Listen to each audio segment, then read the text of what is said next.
Et bonjour tout le monde, bienvenue sur le podcast de SEO Monkey. Aujourd'hui, je reçois Valentin Tommy. Comment tu vas, Valentin? Écoute, ça va très, très bien Antoine. Je suis très content de l'invitation. Donc écoute, très content de parler. Je sais pas encore les sujets à l'avance qu'on va traiter, mais dans tous les cas, je pense que ça va être intéressant. Ouais. C'est vrai que je t'ai pas envoyé le brief de questions. Moi aussi, je suis super content de te recevoir parce que du coup, avec Valentin, on a été associés sur le projet Concoursup. On vient tous les deux de Lille, même si justement tu vas nous expliquer où est-ce que tu es en ce moment et je trouve ça super intéressant. Ouais, Voilà, du coup, on travaille ensemble, on s'entend bien, on joue bien au badminton. Valentin est très très fort, un gros potentiel au badminton. Donc ouais, voilà, c'est cool de te tu recevoir. meilleur, mais j'ai ouais, bon, tu meilleur, c'est Je pas suis facile meilleur alors que poli je de joue dire, 2 fois par semaine depuis 2 ans et toi, lui, il arrive, il joue jamais et il arrive, à me tenir donc franchement, si tu jouais souvent, tu serais vraiment très, très fort. Bon, pour revenir au vif du sujet, est-ce que tu peux te représenter et aussi, nous expliquer rapidement qu'est-ce que tu es en train de faire en ce moment? Est-ce que tu peux commencer par ça? Parce que c'est pas commun, quoi. Ouais, carrément. Alors actuellement, du coup, je suis en train de faire plus ou moins un monk mode, comme on dit. Donc en fait, un mode de moine, enfin, traduction. L'idée, c'est en fait de s'enfermer pendant plusieurs mois pour vraiment que, en fait, un peu le temps soit un peu genre disloqué, que tu puisses faire tous les projets que tu as jamais eu le temps de le faire. Et en gros, comment on fait ça en général? C'est du coup, on part à l'étranger, dans un endroit où on connaît vraiment personne, volontairement, on «s'isole» entre guillemets, pour du coup avoir vraiment le temps d'être vraiment focus sur des périodes très, très longues. J'avais plein de projets que j'avais pas trop le temps de faire. En fait, même si tu voyages un petit peu, tu as quand même toujours d'école à faire et cetera. Là, du coup, pour l'anecdote, du coup, je suis en Géorgie actuellement, à Batumi. Volontairement, c'est vraiment random comme destination. Je connais personne et je connaissais personne quand je suis parti. Mais au moins là, je sais que j'ai plusieurs mois devant moi où évidemment, je continue à avoir des liens, tu vois, comme je fais des podcasts et des calls et cetera. Mais j'ai quand même beaucoup plus de périodes vraiment longues pour être focus. Et évidemment, j'ai pas envie de vivre toute ma vie comme ça parce que, bah, j'aime, on va dire, ma vie sociale que j'ai en France ou même, en général. Mais je pense que, tu vois, 3 4 mois, par exemple, dans l'année, avoir un vrai monk mode, donc un mois de moine, sauf que je médite pas, mais juste je réfléchis et je travaille plus profondément. Je voulais en tout cas, le faire au moins une fois dans ma vie. Et ça fait combien de temps là, du coup? Non, tu vas le faire pendant combien de temps, en tout? Je suis je suis arrivé là depuis un mois, donc ça fait un petit mois et encore j'ai un peu bougé, donc je dirais que ça fait encore que quelques semaines que je suis vraiment, vraiment comme ça et je pense que je vais être au moins jusqu'aux grandes vacances, donc pendant 4 mois, on va dire, minimum et ça peut être plus long. Putain. En vrai, non, c'est trop stylé. Moi, j'adorerais faire ça. Est-ce que tu peux juste te représenter et après on va reparler du monk mode? En vrai, c'est intéressant. Ouais, carrément. Pour me présenter rapidement, moi je suis Valentin Tommy. J'ai commencé l'entrepreneuriat en junior entreprise quand j'étais à l'IESEG. Rapidement, je suis passé du coup sur notre projet Concoursup, bah, du coup qu'on a fait ensemble, qui m'a appris quand même pas mal de choses, qui m'a un peu lancé là-dessus. En parallèle de ça, je faisais beaucoup, on va dire, de tout ce qui était, lead generation, donc prospection en général. Au début, j'étais un peu freelance au début, j'ai commencé à documenter ça un peu publiquement sur LinkedIn, sur YouTube et cetera. Aujourd'hui, j'ai une agence de prospection, du coup, qui fait ça de manière, plus, on va dire, processisée, plus standardisée et pas mal d'autres projets, on va dire, qui tournent un peu autour, mais bon, je pourrais détailler ça plus tard. En tout cas, c'est un peu ma situation, actuelle. OK, bon, on va reparler, je pense avec les 2 gros axes, de ce podcast, c'est déjà le monk mode, ça il y a plein de choses derrière, hein. On va pouvoir parler, voilà, Ouais. d'organisation, de focus, de projet, de vision et cetera et puis on parlera un peu plus aussi, bah, vu que j'ai cru comprendre que tu avais une vision quand même long terme sur, l'automatisation, le mailing, tout ça, donc ça sera les 2 gros sujets de ce podcast. OK, donc du coup, pour, parler plus un peu du monk mode, de ta situation actuelle, comment tu vis les choses? Est-ce que déjà c'est pas trop difficile, justement de s'isoler comme ça? Et pourquoi tu as décidé de faire un monk mode? Est-ce que tu sentais que tu étais en train de plateau et qu'est-ce que tu recherches en fait de cette période? Ouais, 100. Alors déjà, pour le côté un peu est-ce que c'est compliqué? En soi, c'est plus compliqué que ce que je pensais, parce que rapidement, je me suis dit, en fait, s'isoler, en fait, ça marche quelques semaines, mais quand tu t'isoles vraiment, au bout d'un moment, c'est presque contre-productif et c'est quand même bien de faire des gens. Donc en fait, c'est une bonne excuse et du coup, j'ai fait beaucoup, beaucoup de calls, de networking ou alors de podcasts pour du coup un peu contrebalancer ça. Mais le mythe de je m'isole 3 mois, je parle à personne, en vrai, c'est quand même contre-productif parce qu'au bout d'un moment, tu as envie juste de parler à des gens. Donc ça, effectivement, je me suis rendu compte rapidement que c'est pas un full monk mode.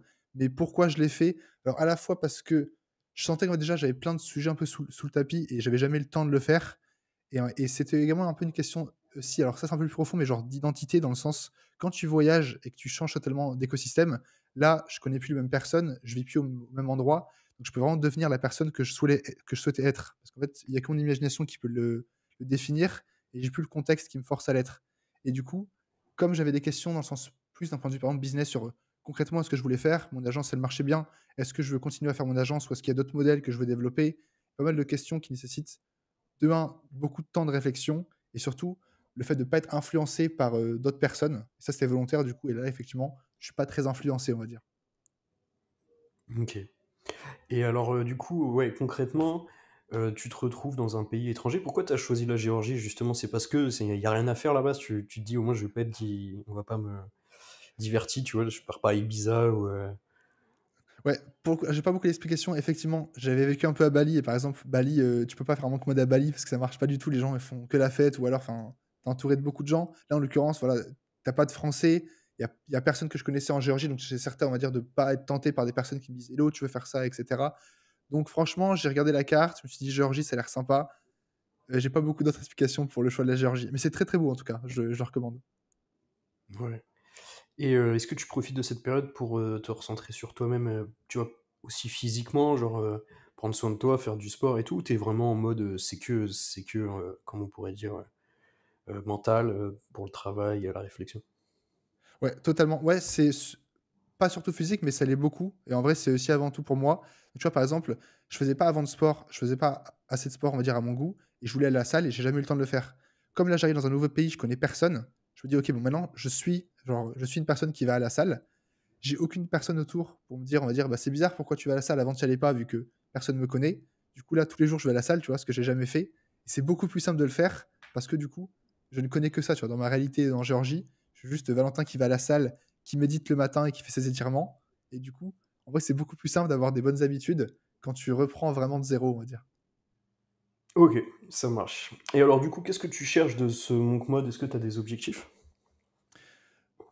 Objectif, non, justement, parce qu'en vrai, c'était volontairement un peu une phase en fait, bizarrement, je dis que c'est une phase de focus, mais en fait, c'est plus ou moins une phase de défocus pour moi.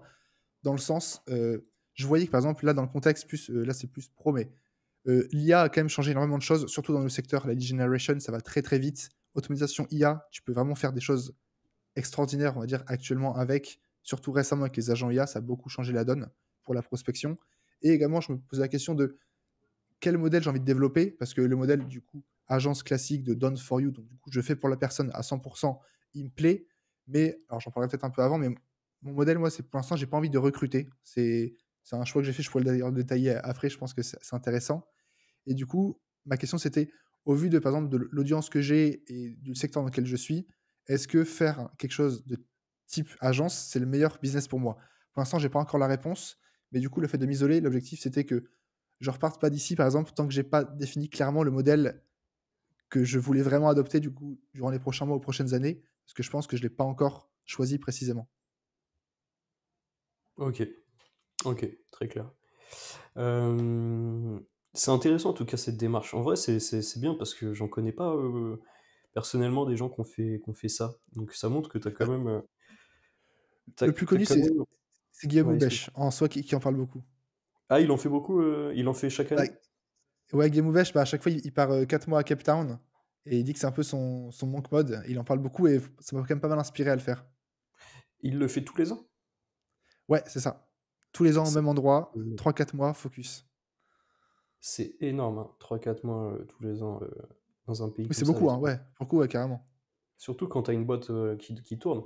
Moi, tu vois, typiquement Et aujourd'hui, je ça te suis, plairait pas, dans toi? un bah, en fait, je suis dans un modèle agence et le truc, c'est que, voilà, je gère beaucoup de flux, beaucoup d'humains et cetera, qui est peut-être moins malléable qu'un SaaS comme Lemlist, tu vois? Lemlist, c'est Ouais, c'est peut-être un peu sûr. plus stable et en plus, je suis pas très gros, tu vois? Je suis plutôt une petite agence, on est entre 10 et 15, donc aujourd'hui, je pourrais pas vraiment m'absenter. Quoique, ça commence à changer parce que il y a Guillaume qui est responsable des opérations, Rolsi qui est responsable admin finance. En tout cas, moi, aujourd'hui, si je pars, c'est pas je déconnecte. C'est j'ai les Ouais, c'est horaires et sûr. puis, je fais des rendez-vous tous les jours, mais ça me ferait du bien. Honnêtement, ça me ferait du bien, d'autant plus que moi, là, je sens que, tu sais, ça fait 4 ans que j'ai lancé Ouais, et je sens que j'ai moins d'énergie et tu vois, ouais, c'est sûr. je deviens un peu un vieux alors que j'ai pas l'impression d'être vieux, tu vois?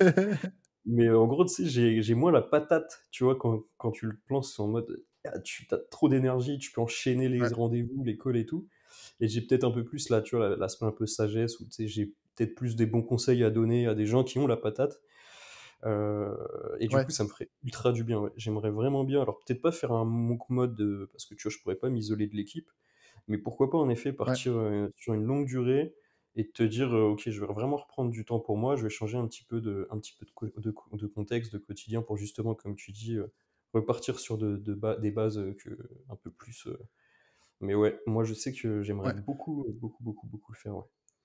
Très, très Après, tu vois, intéressant. tu peux toujours faire quand même un compromis, parce que dans le sens, moi, en vrai, enfin, je dis que je fais un monk mode, les clients avec lesquels je bosse toujours avec eux parce que je m'étais engagé et que je continue à le faire. En fait, ce qui est très simple, c'est que, par exemple, là, j'ai 3 heures d'avance par rapport à la France. Je Ouais. fais rien avant 14 heures pour les meetings. Du coup, c'est-à-dire qu'en fait, ma journée, quand jamais je travaille avec mes clients et juste je fais mon travail classique que tu pourrais faire aussi, ça commence à 17 heures en fait. À 17 heures, il est 14 heures en France. Je commence mes meetings, je commence ma vie classique. Sauf que moi, de 8 heures à 17 heures, bah, j'ai eu le temps d'être vraiment focus, tu vois? Mmh, OK. Mais moi, par contre, je me demande si ça me ferait pas l'effet inverse. C'est ce que tu disais, hein, c'est que quand tu t'isoles trop, c'est au contraire, tu deviens moins productif. À moi, à tel point que ne serait-ce qu'une journée de télétravail, pour moi, c'est beaucoup plus difficile à gérer, tu vois? Je suis chez moi, j'ai pas le contexte pro, tu vois? Le fait d'avoir des gens autour et tout, ça Ouais. ça te met quand même dans un stimuli, important, quoi. C'est vrai que, tu as quand même beaucoup moins la pression et je le ressens. Moi, je cherchais ça parce que justement, je voulais un peu perdre cette pression-là pour vraiment me réfléchir, mais c'est pas, je pense, la meilleure option quand tu veux vraiment, te la buter et faire que travailler toute la journée. Parce que du Ouais. coup, comme tu as personne autour qui travaille, tu pas de référence, tu peux enfin passer toute ta journée à faire des randonnées, par exemple, si tu veux et personne va rien te dire. Donc en vrai, effectivement, si c'est uniquement genre un aspect productif, je veux taffer le plus possible, je pense que là, c'est mieux d'être entouré en vrai, en l'occurrence. OK, ouais, c'est marrant parce qu'on peut penser, qu'au contraire, tu sais, tu t'isoles pour être hyper productif, genre tu t'isoles pour lancer un projet et cetera. Et en fait, non, j'avoue que je pense que tu as raison, en fait, il faut, en tout cas, moi, je crois qu'il y a pas plus productif que le modèle bureau-collègue. Tu arrives le matin au bureau, bon, après, il faut avoir une bonne mentalité, hein, il y en a, c'est des Ouais, branleurs, ils sont pas bons. c'est ça, parce que Mais si tu as envie de bosser, en tout cas, tu arrives le matin au bureau, tu as tes collègues autour de toi, tu es dans un contexte pro, tu vois, moi, tu les connais, les bureaux, tu vas pas te ouais, mettre à jouer à la Play et tout. Franchement, c'est vrai que tu peux pas être plus productif et ça, je l'avais entendu aussi, pareil, ça a été tu sais, le côté, tu sais, la clé le truc qui a fait passer, Eskimos, d'un freelance à une agence, OK. qui cartonne de fou, c'est parce que justement, c'est quand il s'est dit: «Je vais juste prendre des bureaux, en fait». Le Ah mec ouais, pendant OK. 5 ans, il était, freelance dans son salon et il stagnait et un jour il s'est dit: «Bon, bah, Ouais. je vais prendre le bureau» et du coup, bah, il y a tout qui s'est lancé comme ça et en plus, il avait 5 ans d'expérience en hard skill et tout, mais c'est vrai qu'en termes de productivité, c'est juste fou, hein.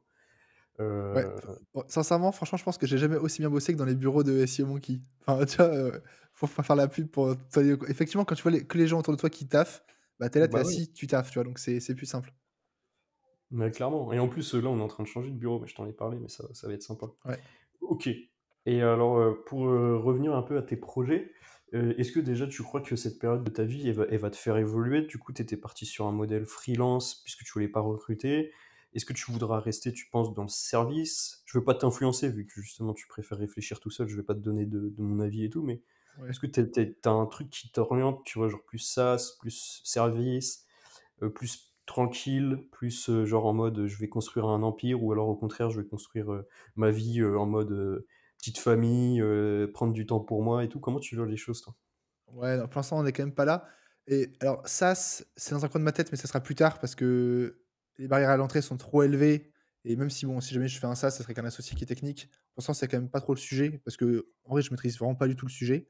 Donc ça reste quand même du service en soi, mais en fait, ce qui m'a un peu, on va dire, ouvert les yeux, c'est que maintenant, en fait, avec le code, l'IA et le contenu, qui sont genre, selon moi, des leviers quand même très puissants, tu peux quand même être très ambitieux, vouloir bâtir un empire et quand même pouvoir éviter, la case, on va dire, employé. Alors évidemment, si jamais tu fais uniquement une agence, tu as pas trop le choix, c'est le but d'une agence, tu vois, par exemple, d'employer des gens.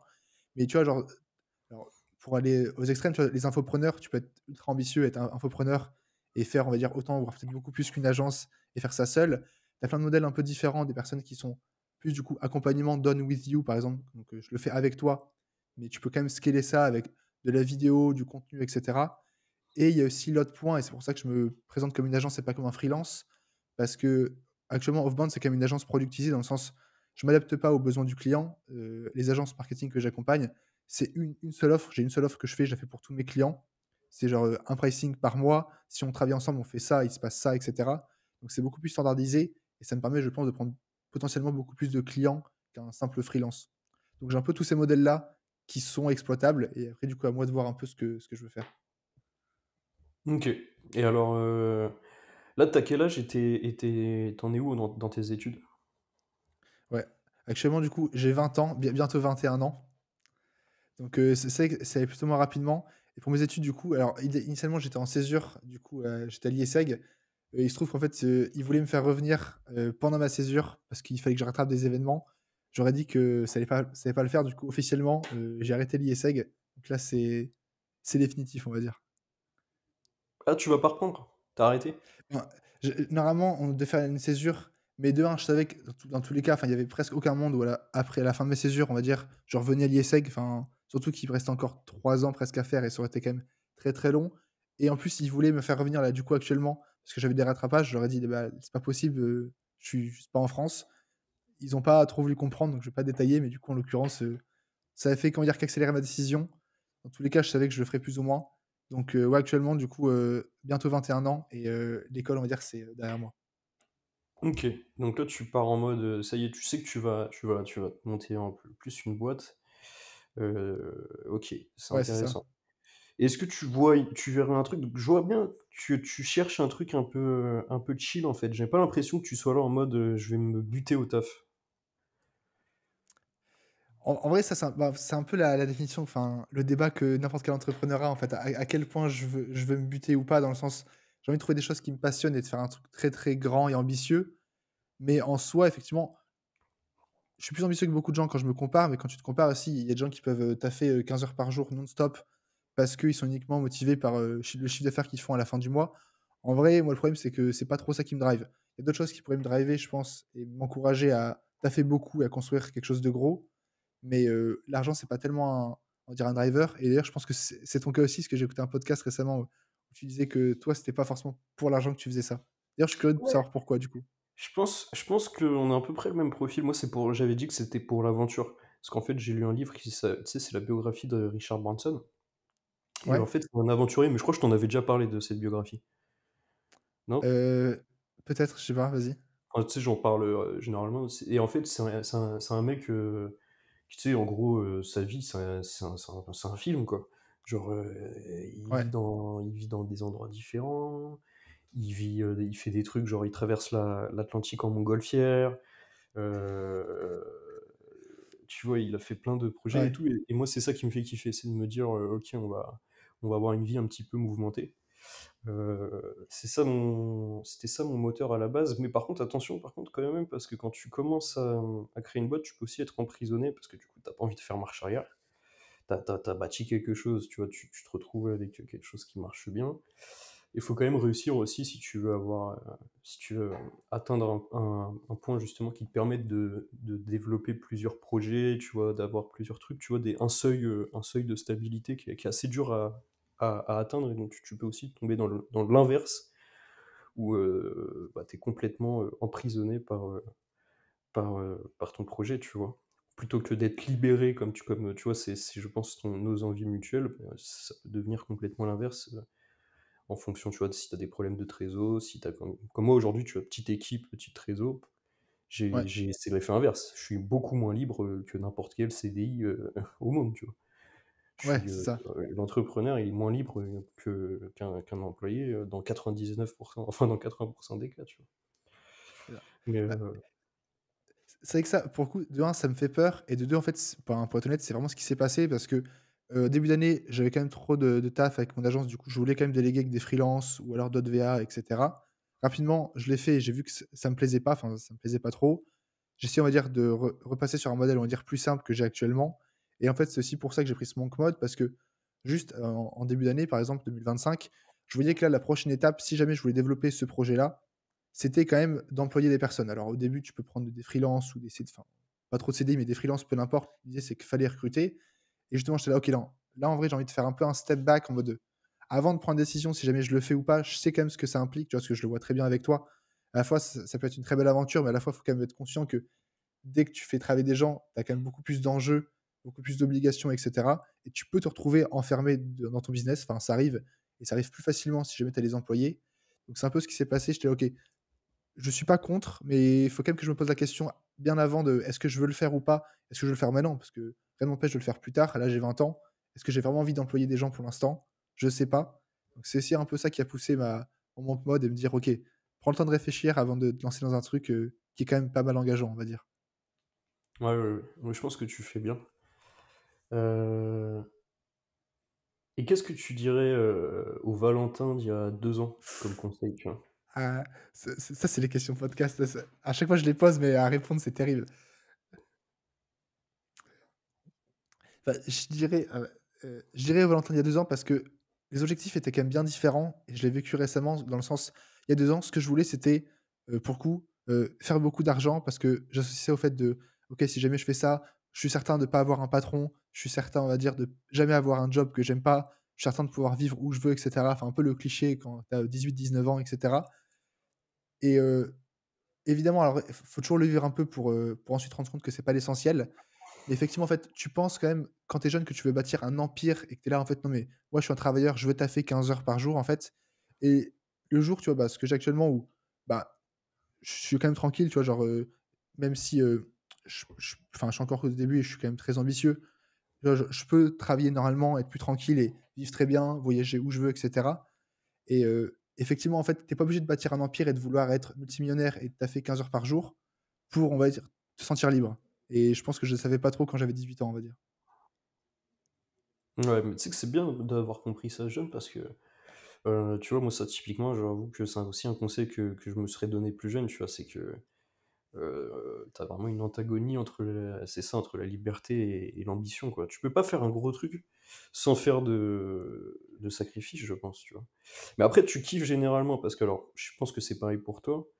On est quand même drivé par ça, tu vois? Par une passion, donc c'est pas parce que c'est dur que tu es là en mode: «Putain, Ouais, non, totalement pas. j'aurais pas dû faire ça et tout», tu vois? C'est quand même vachement kiffant.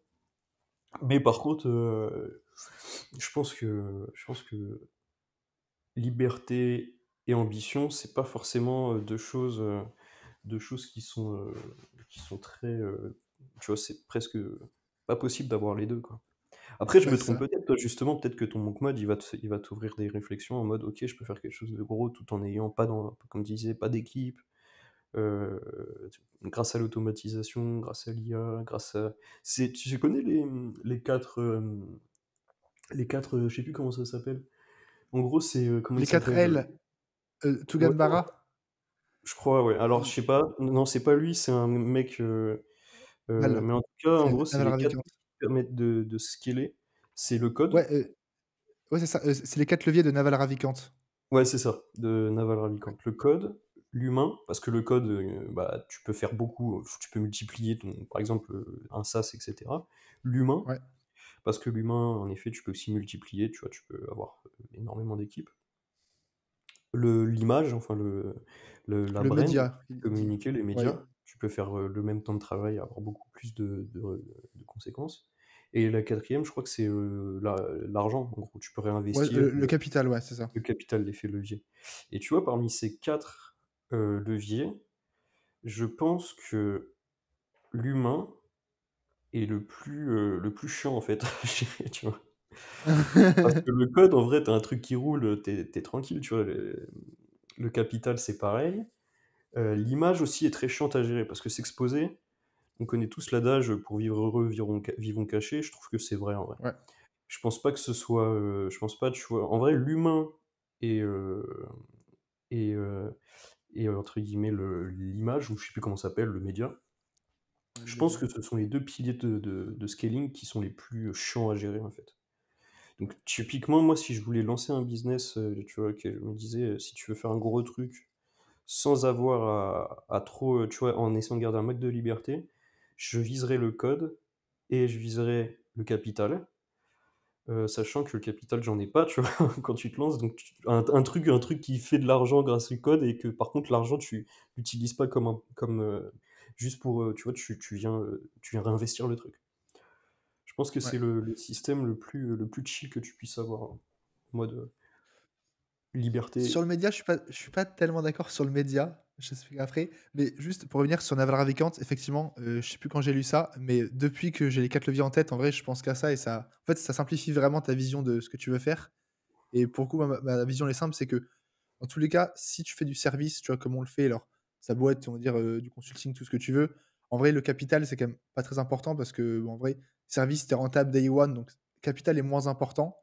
Heu et effectivement, l'humain, du coup, j'étais là, bah, je l'enlève. Du coup, il me reste quand même le code et les médias et en fait, c'est vrai que c'est ce que je disais, c'est que en fait, je peux enlever l'humain et ne pas recruter. En fait, aujourd'hui, que ça soit en France ou aux US, tu as des personnes qui ont des empires à des millions, des multimillions, alors que juste avec code média, ils sont presque seuls, tu vois? Parce qu'aujourd'hui, tu peux aller ultra loin là-dessus. Alors moi, je fais beaucoup de médias parce que, bah, je suis pas développeur, donc il faut quand même que le code, je peux pas forcément le maîtriser, donc beaucoup de médias et c'est quand même ultra scalable, le média, parce que c'est quand même, «facile» entre guillemets de faire une vidéo et t à la fois pour l'acquisition, mais également pour ton produit, par exemple. Et ce qui a aussi pas mal changé la donne pour moi, c'était que avant le code, c'était pour ceux qui développaient. Aujourd'hui, le code, c'est vraiment pour tout le monde. Enfin, je le vois bien, là, je bosse beaucoup avec Clay, par exemple. J'arrive quand même à faire des choses incroyables sans savoir coder, mais juste, du coup, avec des bonnes idées, une bonne compréhension du sujet. Donc, en vrai, code et médias, pour moi, ça va être les deux leviers, fondamentaux. OK, intéressant. Alors moi, par contre, le code, c'est pas parce que tu as des IA qui t'aident à coder, comme par exemple Bolt, qui est le la plus grosse, que tu sauras, coder. Crois pas. Tombe pas dans cette, je pense que c'est une erreur de dire: «Je veux faire un truc», parce que oui, tu vas avoir un front, tu vas avoir un outil et cetera. Mais là, typiquement, je suis en train de faire un SaaS pour le coup avec, Mathias que tu connais, qui s'appelle Ouais, AdConnect, qui va très vite sortir, et franchement, c'est la première fois que je m'associe avec un dev. Quel kiff! Quel plaisir! Genre une vraie, un vrai, comment on appelle ça? Apport de symbiose. valeur. Alors que nous, tu vois, quand on s'était associés, parce qu'on s'est associés, malheureusement, Valentin avait de l'ambition et voulait quitter Concoursup, faire autre chose, tu vois? C'était un vrai On kiff, faisait mais on pareil. a le même profil. On a un profil un peu plus, marketing, tu vois? Ouais, Heu, Franchement, le code, à mon avis, si tu veux actionner ça, c'est pas moi, je trouve que c'est préférable de s'associer avec un développeur que de vouloir faire un outil avec Bolt et essayer d'apprendre le code, et en fait, tu auras jamais le niveau d'un mec qui fait ça toute la journée, tu vois?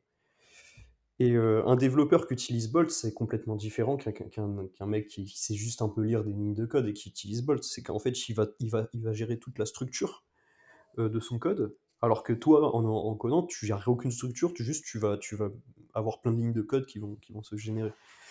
Après, je me ouais. trompe peut-être, Alors encore une fois. C'est ça qui est intéressant, c'est que tu es beaucoup plus jeune que moi. Enfin, tu as quoi? Tu as 8 ans de moins que moi, et c'est un vrai kiff de parler avec des plus jeunes, et même toi, pour toi, de parler avec des plus vieux. Moi, j'ai pas eu cette chance, ouais, tu vois? carrément.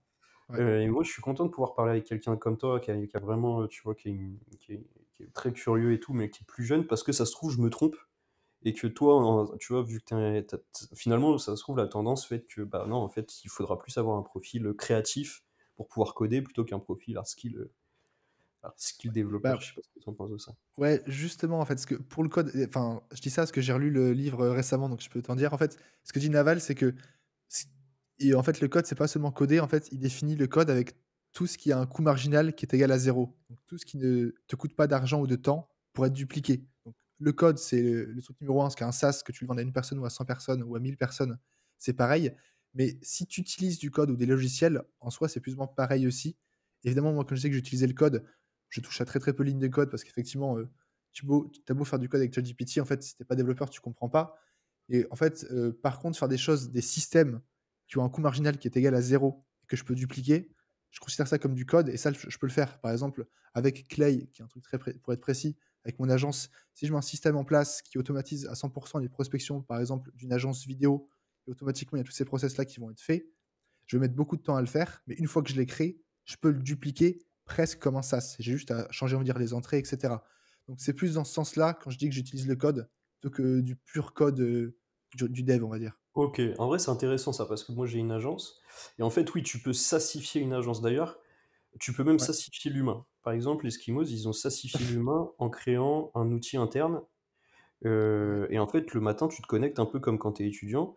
Tu mets, ton adresse mail, ton mot de passe, et tu arrives sur ton espace avec, tes OK. KPI, tes trucs, et du coup, ça sassifie l'humain, tu vois? Sans parler d'automatisation. Donc tu peux quand même sassifier l'humain. D'ailleurs, ça, c'est un truc que je pense qu'il faut que je fasse pour être plus tranquille aussi, et encore, tu vois, tu as le management humain, et tu as aussi le management, comme tu dis, un peu code, le fait d'avoir un Ouais. un outil interne qui automatise pas mal de choses et tout. Je 2e c'est que, chose. juste, pour rajouter sur ça, juste, j'avais une phrase que j'ai adorée récemment et c'est un directeur d'agence qui l'avait dit, c'était, heu, les systèmes c'était en anglais, «System run the business and people run the system» et pas l'inverse. En gros, le système fait tourner le business et c'est les personnes qui font tourner le système et pas l'inverse. OK. Je sais pas si tu m'as compris, mais je trouvais ça Alors intéressant. vas-y. Vas-y, redis, vas-y, ça m'intéresse. C'est les systèmes qui font tourner ton business et c'est les Ouais, personnes qui font tourner tes systèmes. C'est OK. pas l'inverse. C'est pas tes systèmes qui font tourner les personnes et franchement, il a dit ça, je trouvais ça vraiment intéressant. OK. Et toi, du coup, tu as réussi à intégrer, de l'automatisation, dans ce que tu fais? Ouais, 100 alors, enfin, 100 enfin, non, pas 100 justement. Oui, j'ai réussi. Je travaille pas mal là-dessus pour essayer d'automatiser un truc parce qu'aujourd'hui, tu peux quand même aller avec quelque chose qui pourrait, on va dire, vraiment être automatisé à 100. En vrai, c'est quand même compliqué quand tu fais du service d'automatiser à 100. Tu beau penser que tu connais exactement et que tu peux dupliquer, tu as toujours pas mal de petites choses à changer. Donc au final, c'est jamais vraiment du 100 dupliqué et ça me prend 1 heure à délivrer un client. Mais je pense qu'aujourd'hui, avec les outils que tu as, si je me fais un focus dessus, je peux quand même arriver à quelque chose qui est quand même bien automatique. Mais c'est pas encore le cas. OK. Et tu conseillerais quoi comme outil pour lancer de l'automatisation? Alors, automatisation, déjà, tout dépend on va dire des secteurs dans le sens, tu as évidemment Zapier et Make qui marchent très, très bien et qui est outil d'automatisation très, très classique, on va dire. Tu peux plus ou Ouais. moins tout connecter entre eux et après moi, dans mon cas, pour tout ce qui est prospection, il y a Clay qui a explosé, c'est un logiciel qui a levé, ils sont valorisés plus d'1 milliard d'euros, ce qui est énorme pour un logiciel qui fait plus ou moins de la prospection. En fait, où tu peux littéralement tout connecter, tout automatiser. Donc en général, pour le business, je dirais Zapier et Make. Moi, dans mon cas, Clay qui va, je pense, vraiment changer, la donne. Pourquoi Clay? C'est juste spécialisé sur la prospection? Ou Enfin, c'est même pas que la prospection, c'est du coup tout ce qui est commercial parce que ça se connecte au CRM et cetera. En fait, ils ont fait une sorte d'Excel surpuissant qui est connecté à tous les outils possibles et inimaginables et pour être très concret, ce que je fais par exemple, c'est que pour faire une campagne, je vais sur LinkedIn Sales Navigator, j'extrais des gens, j'appuie sur un bouton sur Clay, il suffit que j'ai bien paramétré pour qu'automatiquement, par exemple, Clay nettoie mon fichier, aille sur 15 sites pour aller trouver les emails différents, il lance des agents IA automatiquement depuis Clay pour aller retrouver telle information, il écrit mes messages, il les lance dans ma plateforme d'envoi des emails, par exemple. Enfin, tu peux vraiment tout centraliser sur Clay. C'est un peu un game un peu infini. Donc, ouais, c'est plus ou moins ça dans les grandes lignes. mais c'est moins, on va dire que c'est moins di ça te permet de faire moins de choses qu'un Zapier, qu'un Make ou qu'un N8N, par exemple. Ah oui, C'est 100 spécialisé. enfin, ouais, c'est ça, c'est vraiment spécialisé données commerciales. Après, Make Zapier, tu peux vraiment tout faire en l'occurrence. OK.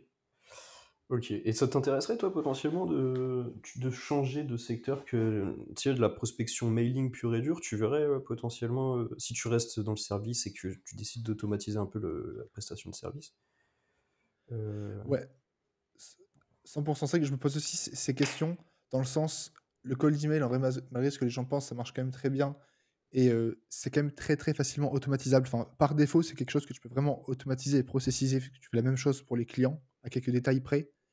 Mais justement, à la fois, j'aime bien, mais il y a quand même d'autres choses qui me passionnent et je vois bien avec pas mal de demandes que j'ai et d'ailleurs YouTube a beaucoup changé pour moi parce qu'en fait, j'ai beaucoup de demandes de personnes qui veulent pas que de l'aide en cold email, mais en prospection en général ou même sur LinkedIn, en création de contenu et faire un peu ce que j'ai fait et ceci mes réflexions dans le sens, si par exemple je fais plus un produit, type accompagnement, du coup j'accompagne les personnes à faire telle ou telle chose, dans ce cas-là, peut-être que le cold email, ce serait juste une brique. En vrai, il y a plein d'autres choses que je maîtrise et je pense que sur lesquelles je peux aider des gens qui sont pas forcément reliés que au cold email. ouais, et tu penses quoi de l'intelligence artificielle? C'est en vrai grande question. Heu, au au moment où il y avait les agents IA, en vrai, j'ai presque eu peur parce que j'ai vu un tuto et en gros, un gars avait vraiment automatisé ce que je faisais. Genre littéralement, j'étais là, beh, ce que j'ai passé genre 6 heures à faire aujourd'hui, là, il vient de me le montrer qu'il peut l'automatiser à 100 tu vois? Et j'étais là: «OK, bon là, il va falloir que je me bouge parce que ça va très, très vite». Alors évidemment, en vrai, tu as toujours ça et dans les faits, c'est pas pour autant que tu as plus de valeur et que tu as plus de compétences. Mais quand j'ai vu la vidéo du gars qui faisait ce que je faisais en automatique, j'étais là: «OK, je me suis pris une petite claque. Du coup, je pense que ça dépend des secteurs, mais en tout cas, dans le secteur marketing, en vrai, c'est quand même une énorme révolution. Je OK. suis curieux d'avoir ton avis aussi là-dessus, parce que toi qui as déjà des employés en SEO, en vrai, certains aussi disent qu'ils ont automatisé leur SEO à 100 donc en vrai, c'est plus ou moins pareil que la lead gen. Je suis curieux de savoir ce que tu penses.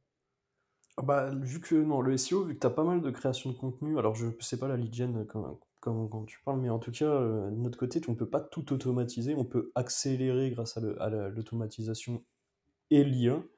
Mais même moi, je suis un peu paumé. En fait, j'ai pas encore fait ce chantier-là, tu vois. Là, je suis sur un chantier de refonte, ensuite un chantier de déménagement et ensuite je pense que le prochain, ça sera le chantier d'automatisation.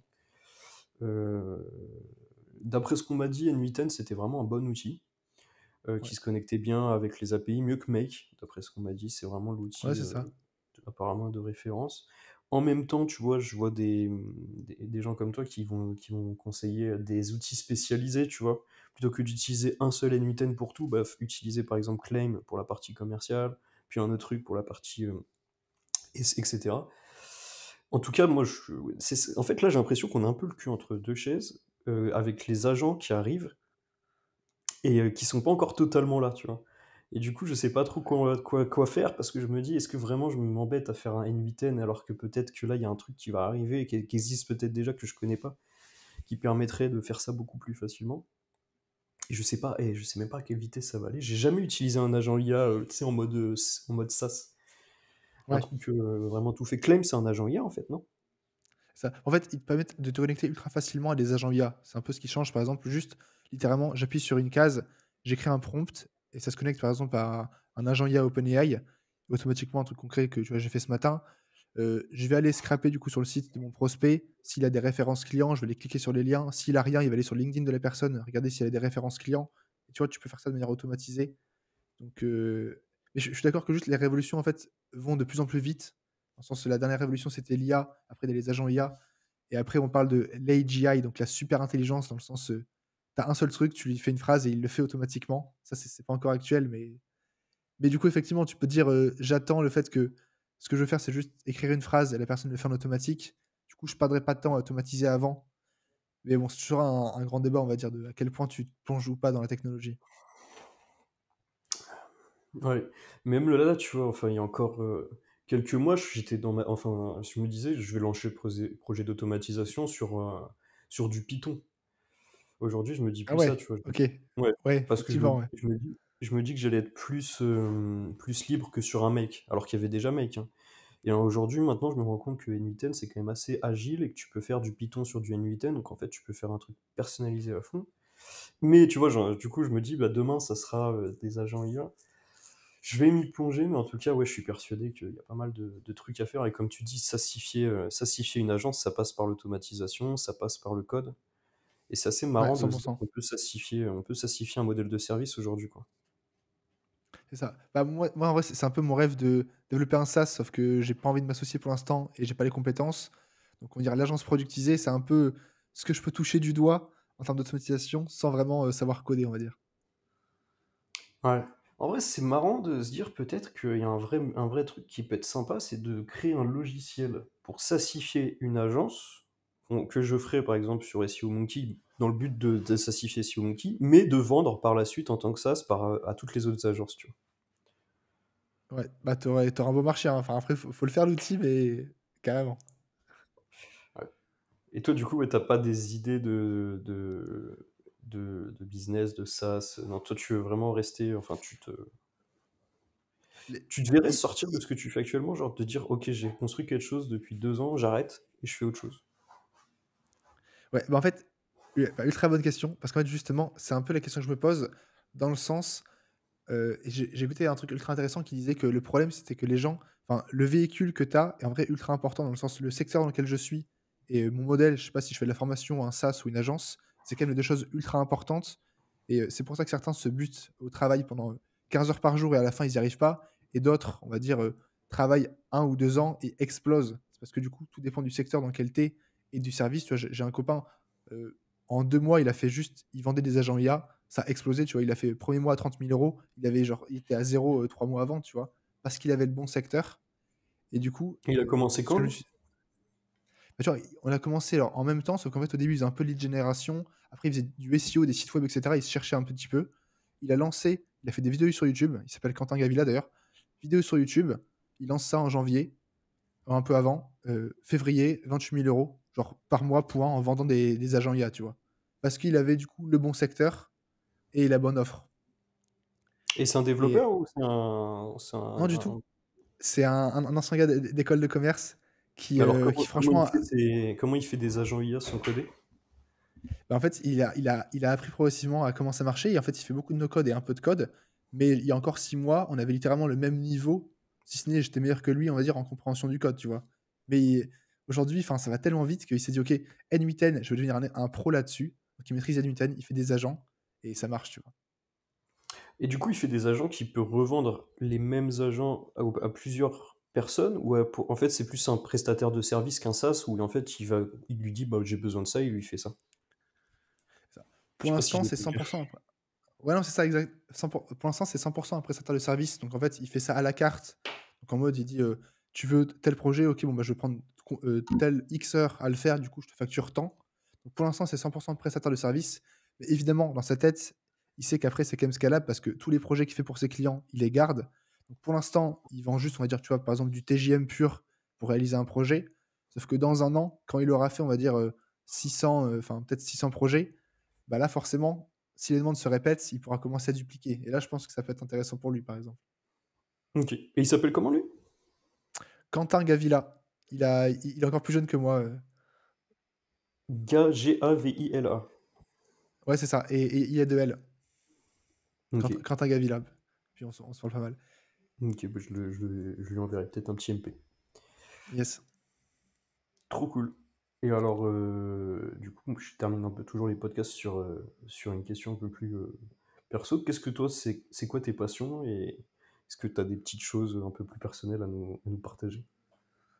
OK, ouais, j'en ai pas mal.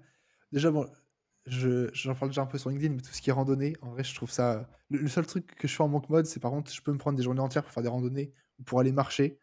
Peu importe ce qui se passe, genre juste marcher dans la nature. Enfin, quand je dis marcher, ça peut être, sur des dizaines de kilomètres et faire des grosses randos. Moi, c'est vraiment le truc et d'ailleurs, pour être honnête, Géorgie, je l'ai également choisi pour ça parce que bon, on ne voit pas derrière, mais il y a quand même des très belles montagnes. Donc la seule condition pour moi, c'est peu importe où je vis, il me faut quand même des montagnes pas loin pour faire des randos. OK. Et en vrai, ouais, je dirais surtout ça, je pense. En vrai, c'est quand même une bonne genre, demain, du coup, il y a un petit, jardin botanique là en haut des montagnes et du coup, demain, toute la journée, je vais me prendre la journée pour aller là-bas. Donc ouais, c'est le truc quand même qui a une bonne partie, j'ai envie que c'est en passer encore plus de temps, on va dire, à faire ça.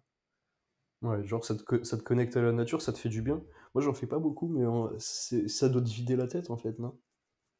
Ouais, 100 enfin, tu reviens et par contre, parfois, c'est un peu, heu, ça fait parfois peur parce que du coup, quand je le fais, par exemple, pour les grandes vacances où je pars genre 14 jours en full autonomie, tu vois, je me fais une semaine tout seul, une semaine avec mes potes, full autonomie, j'ai plus rien, genre juste, je me fais à manger moi-même et cetera, tu vis dans la tente.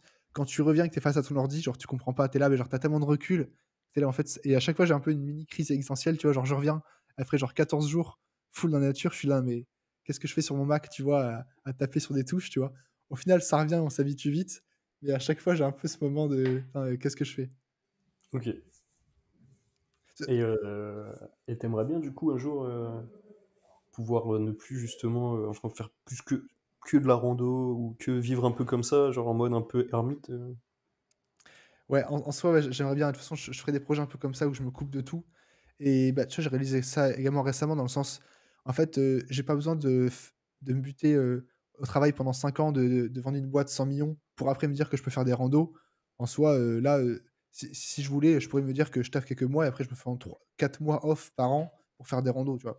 Je le ferai pas parce que pour l'instant, j'ai quand même envie de taffer, mais tu vois, genre, il y a eu ce shift en mode, en fait, j'ai peut-être pas besoin d'être multimillionnaire et d'avoir revendu des boîtes pour me dire que je peux faire un break et faire de la randonnée, par exemple.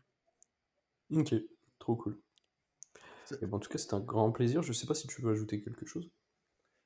non, juste par curiosité, toi, à part le badminton, ce serait quoi la passion que tu aimes bien à côté? Parce que je Alors, suis curieux, en le fait, je sais même badminton, pas, on c'est se vrai connaît, mais c'est vrai que pourtant j'aime je bien. sais même pas en vrai.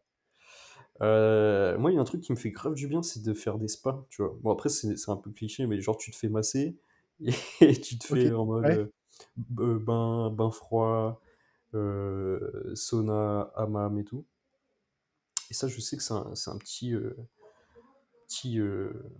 petit truc que j'aime bien faire, tu vois? Qui me remet un peu à zéro après une grosse semaine, donc après moi, ma OK, ouais, passion, c'est aussi le business, hein, on va pas se mentir, hein. C'est quand même. c'est, je pense, ma plus grosse passion, et je suis Ouais, très content carrément. de vivre de ma passion, du coup.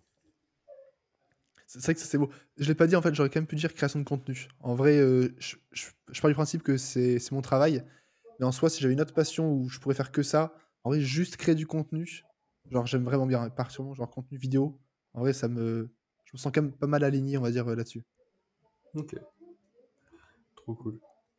Et ben, en tout cas, un grand plaisir de t'avoir reçu et puis, je te dis à Et bientôt. écoute, merci à toi, longue vie à ce podcast. Tu l'appelles comment, du coup, ce podcast? Il y a pas de nom, il y a rien qui est construit. C'est juste on fait un enregistrement par semaine, quoi.